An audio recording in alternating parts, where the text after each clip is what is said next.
നമുക്കിനി നമ്മുടെ വിനീത V G, നമ്മുടെ റിപ്പോർട്ടർ, നമ്മുടെ ഫയർ ബ്രാൻഡ് സ്റ്റാർ റിപ്പോർട്ടർ, നമ്മൾ ഡൽഹിക്ക് പറത്തിയോ എന്നൊക്കെ ആൾക്കാർ ചോദിക്കുന്നു.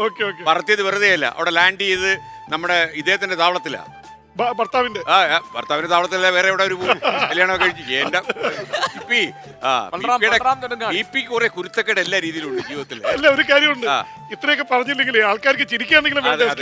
ഞാൻ ചോദിക്കുന്നത്, നമ്മുടെ ഡൽഹിയിൽ ഒരു പയ്യൻസ് ഉണ്ട്, ബൽറാം നെടുങ്ങാടി. ബൽറാം നെടുങ്ങാടിയും ഭാര്യ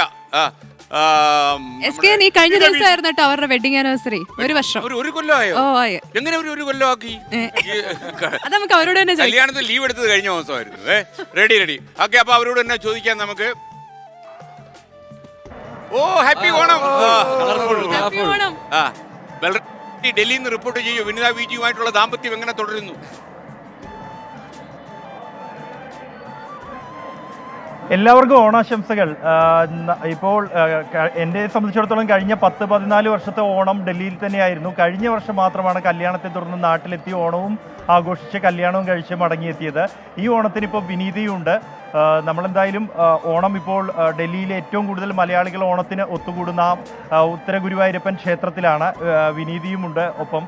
എൻ്റെ ആദ്യത്തെ ഓണമാണ്, പക്ഷേ നമുക്ക് ആഘോഷങ്ങൾക്കൊന്നും ഒട്ടും കുറവില്ല. രാവിലെ തന്നെ ഈ ഡൽഹിയിൽ ഓണാഘോഷം കാണിക്കാന്നൊക്കെ പറഞ്ഞ് ബൽറാമിനെ ഇങ്ങോട്ടേക്ക് കൂട്ടിയിട്ടുണ്ട്. ഇവിടെ ഒരുപാട് മലയാളികൾ കൂടി ഉണ്ട് എന്നുള്ളതാണ്.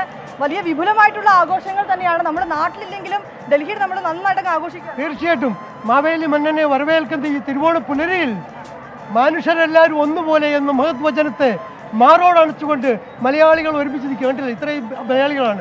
ആ ഒരു എനർജിയാണല്ലേ. പോരട്ടെ, മലയാളികളുടെ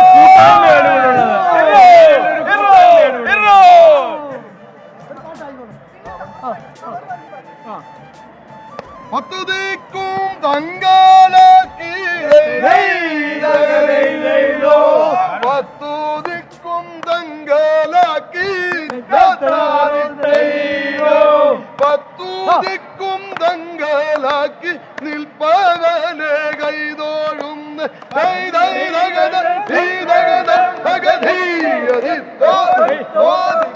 പാലാഴികൾ പള്ളികൊള്ളും പാലാഴിയിൽ പള്ളികൊള്ളും പാലാഴിയിൽ പള്ളികൊള്ളും പത്മനാഭ കൈതോടുന്ന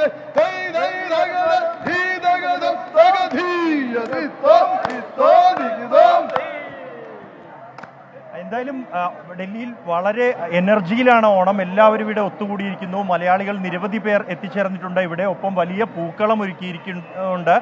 അല്പസമയത്തിനകം 11 മണിയോടുകൂടി സദ്യയും ആരംഭിക്കുകയാണ്. ഗംഭീര സദ്യയാണ് മലയാളികൾക്കായി ഇവിടെ ഒരുക്കിയിരിക്കുന്നത്. 6000 പേരോളം ഇന്ന് സദ്യ ഇവിടെ പങ്കെടുക്കുന്നുണ്ട്.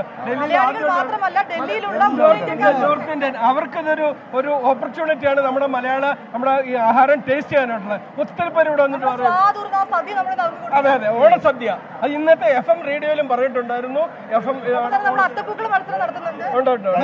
കൾച്ചറൽ പ്രോഗ്രാമുകൾ തുടങ്ങുകയാണ്. ഈ പൂക്കളം ഇന്നലെ രാത്രി 12 മണിക്ക് തുടങ്ങിയതാണ്, ഉണ്ടാക്കാൻ തുടങ്ങിയത്. Thank you. ശരിക്കും നമ്മുടെ ഈ അടുത്തിടയ്ക്ക് ഒരു പ്രേക്ഷകൻ എഴുതിയായിരുന്നു, വിനീത വിജി ഡൽഹി പറന്നിറങ്ങിയതിന് ശേഷം ഈ നമ്മുടെ ബൽറാം നെടുങ്ങാടിയുടെ സൗകര്യത്തിലെത്തിയതിനു ശേഷം മുഖം കുറച്ച് ഇരുണ്ട് തുടങ്ങിയെന്നു. കല്യാണം കഴിച്ച ഒരു ഇതുള്ളവരുടെ എല്ലാം മുഖം ഇരുളും എന്ന് ഞാൻ പറഞ്ഞിട്ടുണ്ട്. ഇത് ബി പി ഉദ്ദേശിച്ചല്ല. ഭാര്യ കേട്ടോണ്ടിരിക്കുന്നുണ്ടെന്നുള്ളത് ഓർക്കണം കേട്ടോ. ബി പിയുടെ ഭാര്യ കേട്ടോണ്ടിരിക്കുക. വീട്ടിലോട്ട് ചെല്ലേ, അതിന്റെ അവിടെ തരും. Okay, ready.